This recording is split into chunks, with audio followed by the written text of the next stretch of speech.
Ky emision mundësohet nga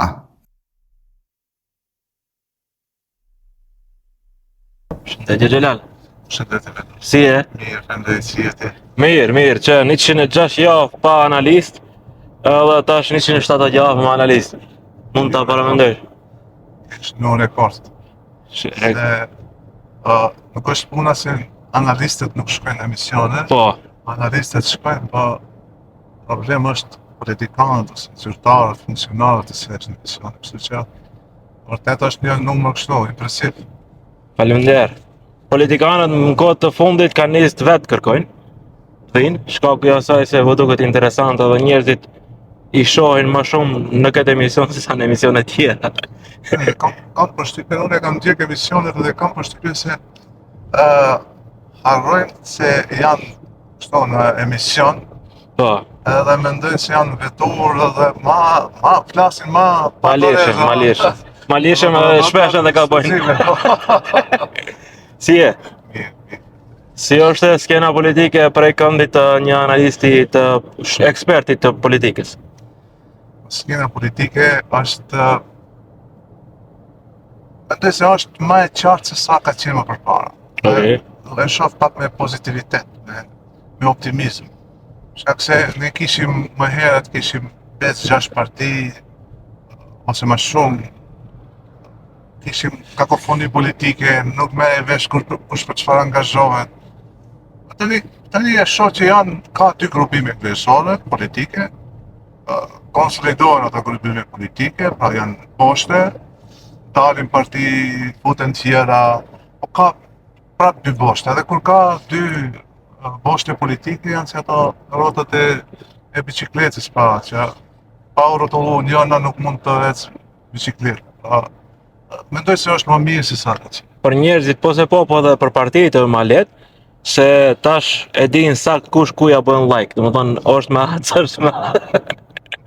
Qërare, habit që ma bësh dy partive se t'ishin ka i. Shumë më lehtë edhe për t'i gjurmu, shumë për t'i gjurmu edhe strukturat, edhe votuesit, kush ka gravitar. Si duket politikanë në media në përgjithësi, a janë ma elaborum, ose përveç se analist politik të ke përvoj sa unë e vjetë në media, edhe mirë është një ekspertizë të ndë për mënyrën se si ata sillen me media.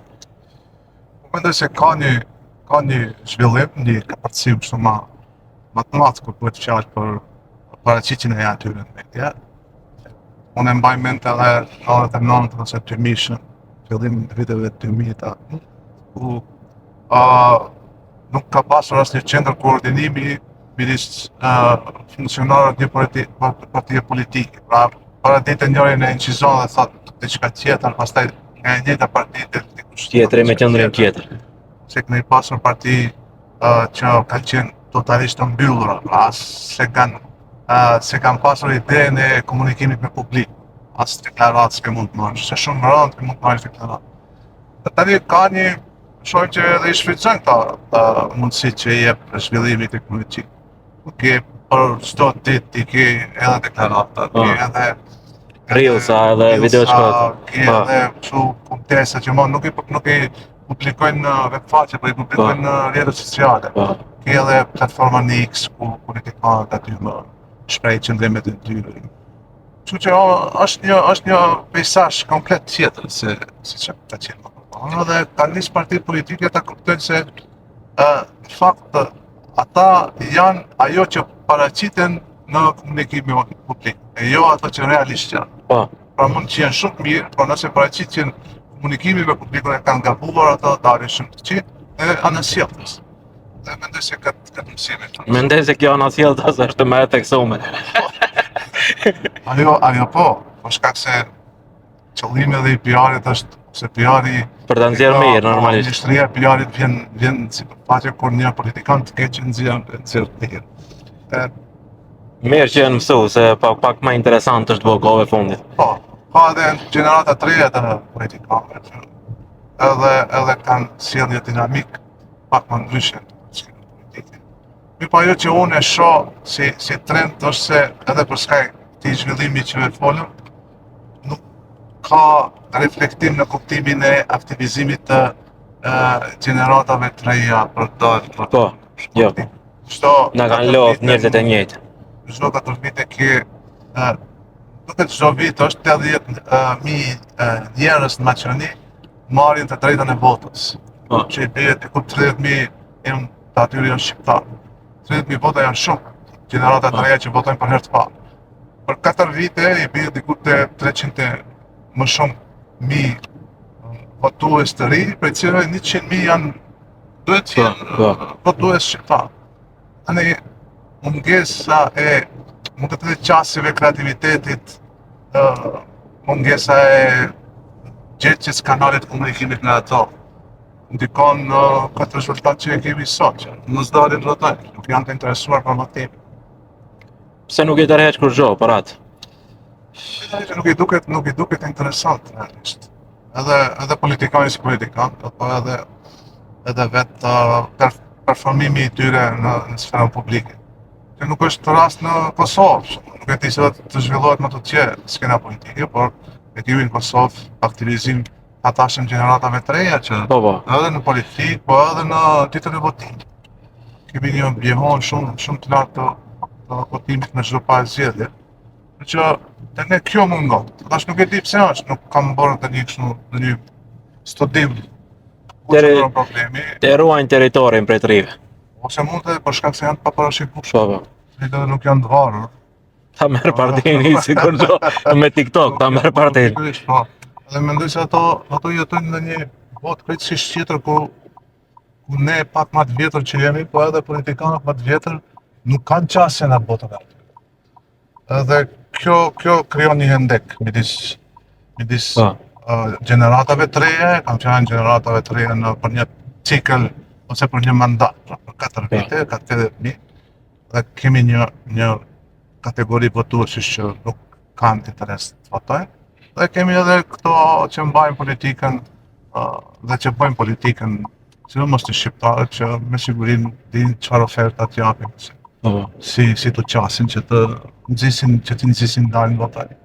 Folëm në përgjithësi për politikën, po tash qeverinë si e sheh, bashkë është qeveria komplet për qeverinë ku ishte BDI-a, tash të pjesë për qeverinë kur nuk është BDI-a dhe kjo është shumë interesante, tash mendimin tonë, thjesht për ta pasur diferencimin e partive politike në qeveri si duket.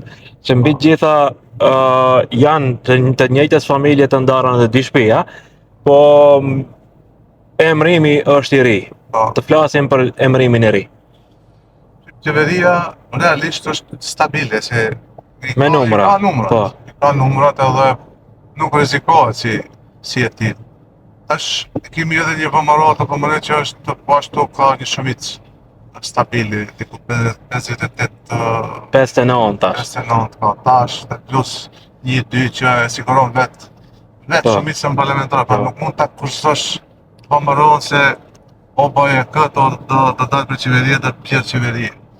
Pra, kjo pozit mendoj se është shumë e rëndë, sidomos për partnerin shqiptar. Këtë për BDI-a, në 2017 po, qeverinë që u bë, 10 deputet ka pas. Mi po të 10 deputet që bëjnë shumicën parlamentare mbi të cilën qëndron qeveria. Dhe tash e kushtojë lëstënon maksimum. Mirë po, çdo parti që do hyjnë në koalicion me një vëmëro me këto numra, nuk do kishte hapësirë më në. Njëjtë si vleni. Njëjtë kishte. Dhe pikërisht në këtë aspekt unë edhe në komunikime kështu private jo formale me përfaqësues vlenit do kam thënë që është mirë që, do thotë në fillim 2024, kam thënë është mirë që të ketë rotacion të shtetit, por ju duhet ta dini se keni një vëmëro të punoj që ka atë një shumicë pa partner, nuk i duhet asnjë. Dhe në këtë rast, ju mund të akuzoni vetëm me faktin se i duhet një partner shqiptar. Edhe me pat 80 deputet vëmëroje, pa një partner shqiptar nuk mund të qeverisë. Edhe vetëm me këtë mund të akuzoni të fitoni pozicione. Jo akuzim në kuptimin e blokadave, po akuzim në kuptimin e realizimit premtimeve që janë dhënë nga partneri shqiptar. Dhe për këtë është dashur që të ketë një lloj komunikimi me BDI, që ta që ti thonë që okej, 22 vite ose sa 20 vite qenë të shtetë. Po, na leni neve ta provojmë. Tash, tipo na mos ri pas dere në kuptimin që Mickovski ta akuzoj Blenin. Na prish matematikat. Ju dilni, po. Do hije BDI. Arri BDI-ja mas dere, sipas teje? Nuk besoj. Shif, nëse BDI-ja pas zgjedhje futet në qeveri, atëherë ajo do të jetë më fundi sa. Në zgjedhjet e ardhshme edhe ka gjasa të jetë parti minore. Ju je mbani mend në 2006 kur PDSH-ja. Po, deri 2008. Po. Edhe 2008 atë gabim e pakoi shumë. Andaj edhe çështja e pozicionit partive shqiptare në qeveri nuk varet edhe aq shumë nga numrat që i kanë partnerët Maqedonisë, por më shumë varet nga vendosja e do rregullave brenda rregullat e lojës. Po, brenda kampusit politik shqiptar, përderisa politika është e organizuar në kampe etnike. Po nëse Vleni do të kishte paritur të merret vesh, jo marrëveshje kështu publike me BDI për një, ta themi, së paku një mandat 4 vjeçar që BDI t'ia ruante shtëpinë. Dhe mendoj se pozicionet e Vlenit do të ishin shumë më të forta. Por ne ke parasysh se si te ne, kur polarizohen edhe kur elektrizohen partitë politike dhe nuk lënë më asnjë kanal komunikimi. Po. Mes tyre edhe më shumë komunikojnë me partnerë tjerë dhe me parti tjera se sa me parti që vendosin hasmëri. Nuk është politika, jo hasmëri. Ashtu është. BDI-ja është transformuar, është rivitalizuar, si thonë të zyrtarët e BDI-s që vinë këtu në emisione dhe thonë se ne jemi pastru prej gardës vjetër, tash jemi 85% të kryesisë i kemi të ri edhe e qymë demokraci. A është në të vërtet e prekshme ky ndryshim?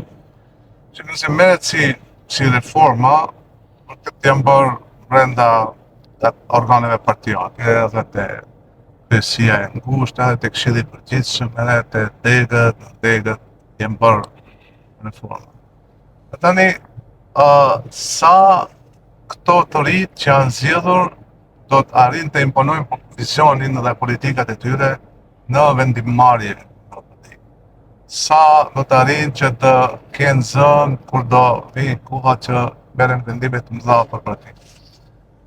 A do të jenë hijet e të vjetërme që do të vendosin sërish se kush çfarë do të bëhet deputet apo ministër apo drejtor apo diçka tjetër, apo do jetë vërtet një një proces institucional që do të nxjerrë në sipërfaqe kandidatura, vendime konkrete ose qëndrime partijake.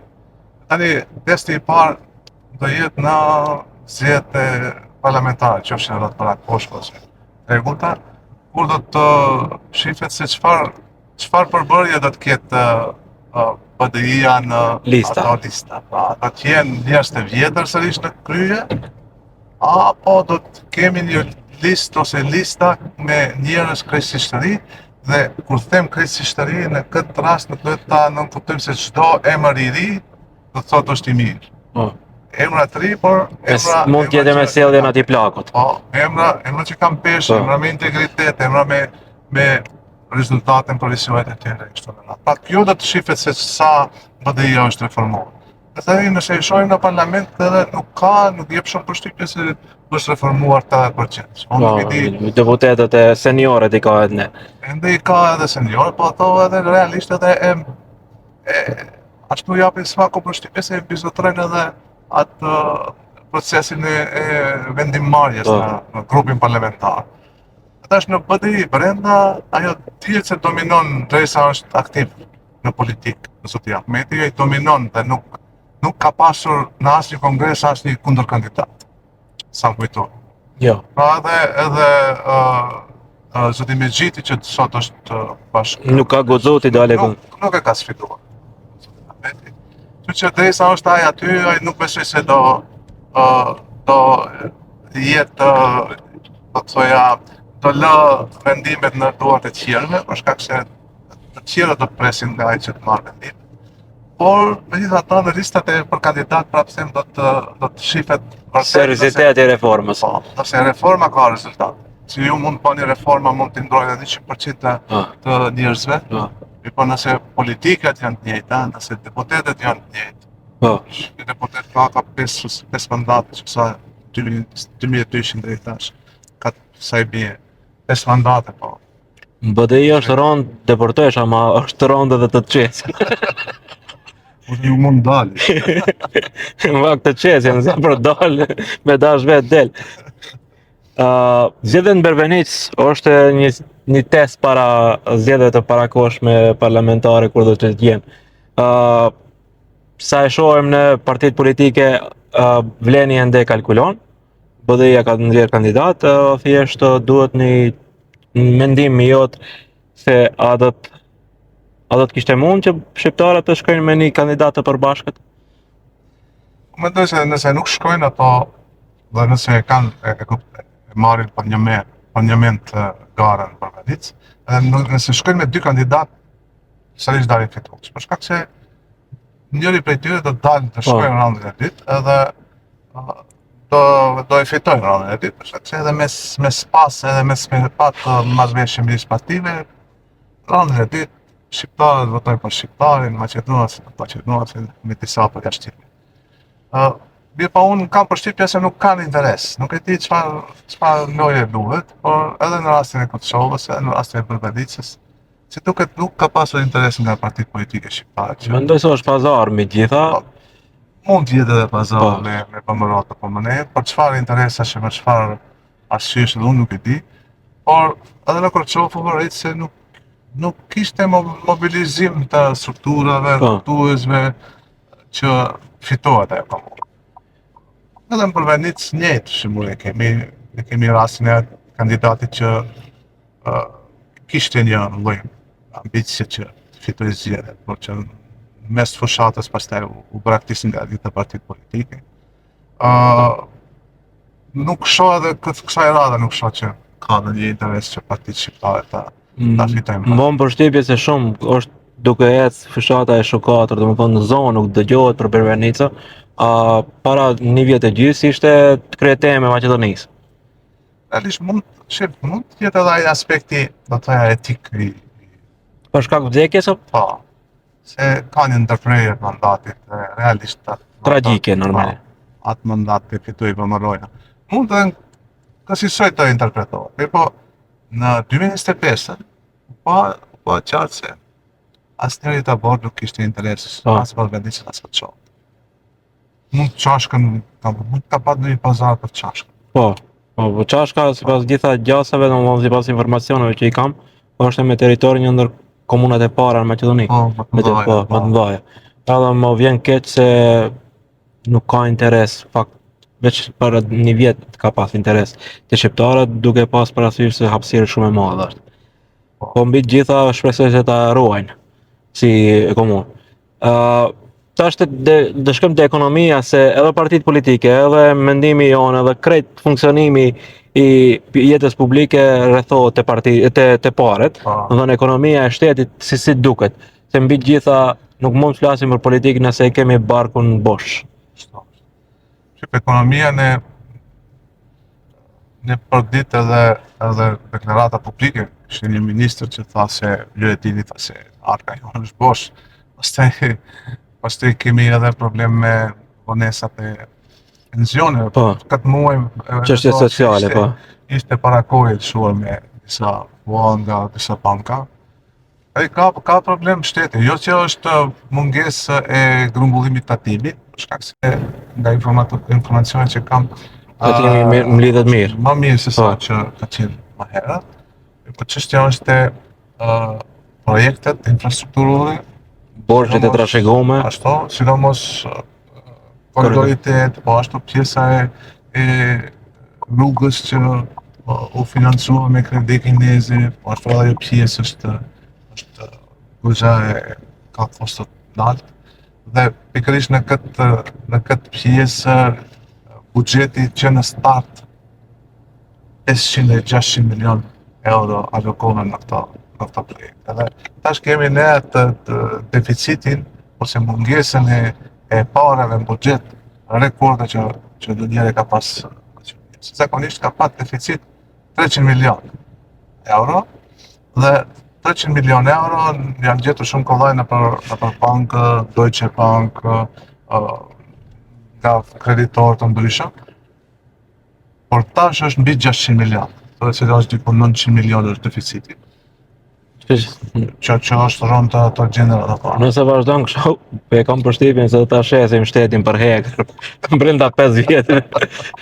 Nëse vazhdon kështu nuk do të ketë, realisht nuk do të ketë para për pagesat të arsimtarëve, policëve, administratës, gjykatësve, kështu. Gjë që i bie se nuk mund të funksionojë shteti si tërësi.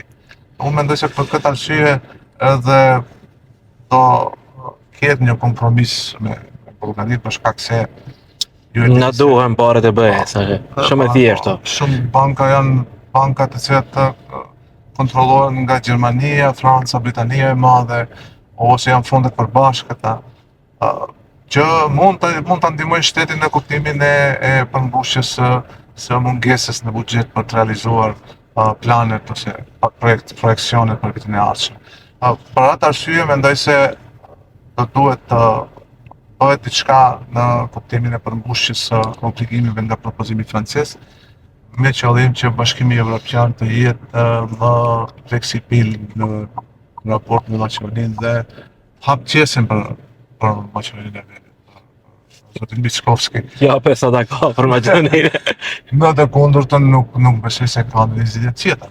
Një zgjidhje që nuk e di ende, më duket debatohet në opinion është edhe nacionalizimi ose shtetëzimi i fondit pensional, shtyllës ditë fondit pensional. Është shtyllë e cila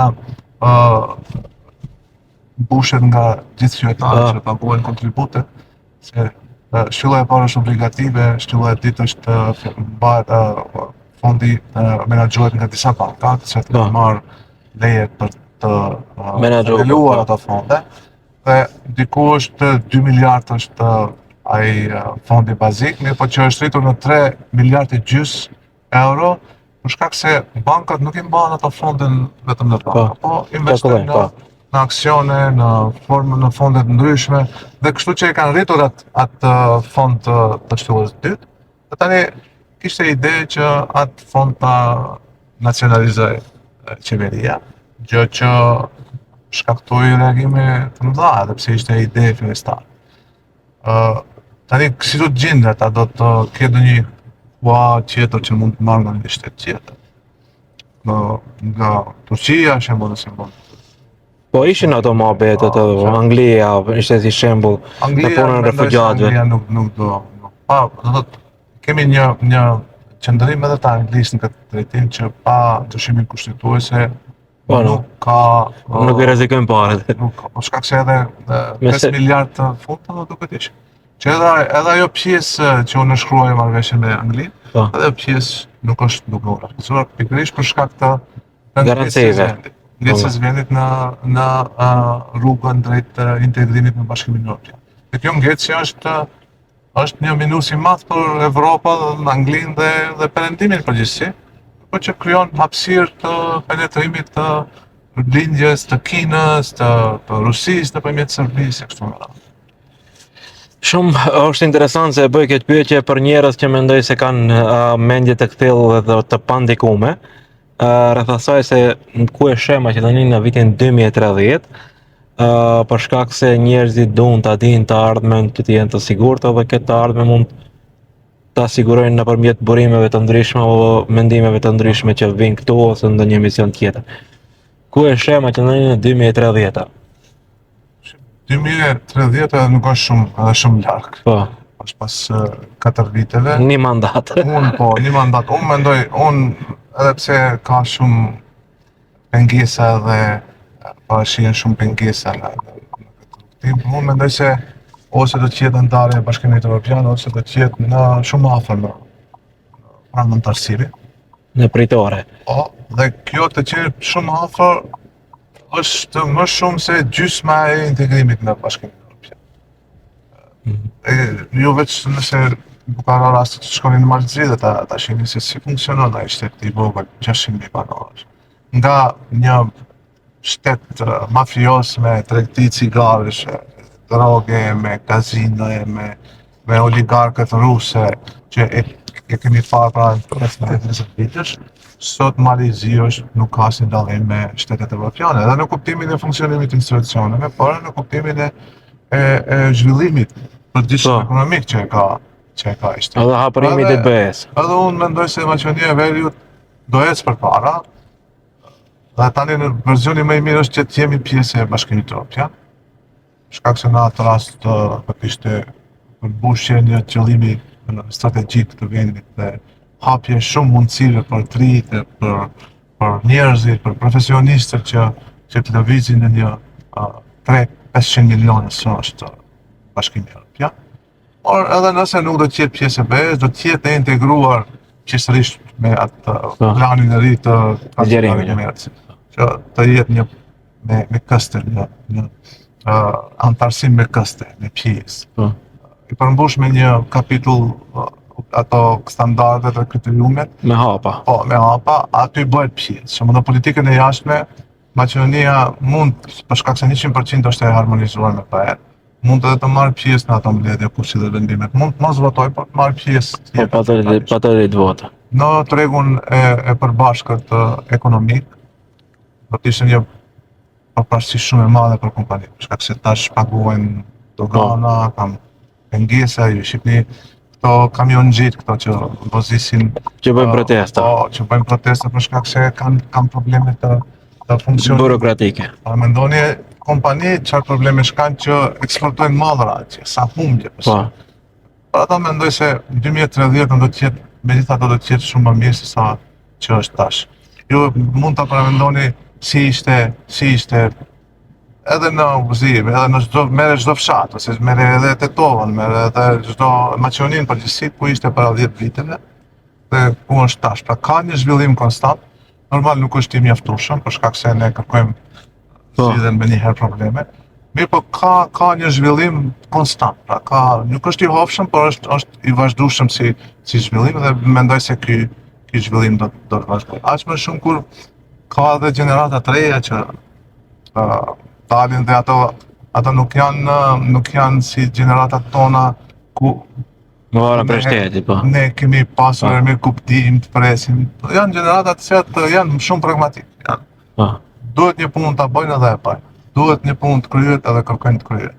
Nuk dorojnë shumë. Nuk filozofojnë shumë shumë. Atlantizma dhe patriotizma. Kërkojnë të kryet puna. Dhe mendoj se këto rrethana do të mundsojnë një zhvillim. Gjelal, deri tash të kom pas telefon të regjistrum Gjelal Neziri, prej tash do të shkryj Gjelal optimisti. Jo, në zakonisht jam optimist. Se ndonjëherë ai optimizmi edhe nuk del.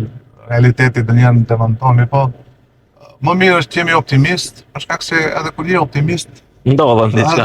Më shumë ka gjasa të ndodhë, ai si thon ai ligji i universit që dëshiron edhe atë ndodh. Kështu që edhe përgjithësi në jetë duhet të jesh optimist që gjërat do bëhen më mirë. Normalisht ajo pastaj të motivon edhe të punosh që ato gjërat ndodhin.